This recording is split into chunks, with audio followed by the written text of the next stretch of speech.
கிட்டத்தட்ட ஒரு 2 மணி நேரம் அவ்வளவு அழுதுகிட்டே இருக்கிறேன். ஆண்டவரே, தாயார் வேணும். என்னுடைய தாயார் என்னை எப்படிலாம் என் மேல அன்பு பாராட்டினாங்க என்பது என் உள்ளத்துல நினைவுக்கு வந்து கொண்டே இருக்கிறது.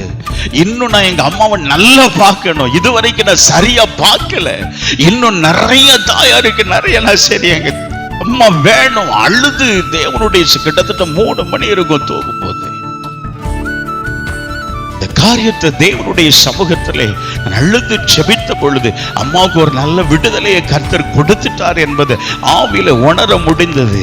அடுத்த டைம் ஆவியானவர் உள்ளத்துல பேசுகிறார். ஆண்டவர் ஒரு கேள்வி ஆண்ட கேட்டார், உன் தாயாருக்கு இன்னும் நீ என்னெல்லாம் செய்யணும், நீ உன் உள்ளம் துடிக்குது. உன்னுடைய ஆரம்ப ரட்சிப்பின் ஆரம்ப நாட்களிலே நீ ஏன் மேல வைத்திருந்தான் நான் எனக்காக உன் இருதயம் துடித்த அந்த துடிப்பு எங்க?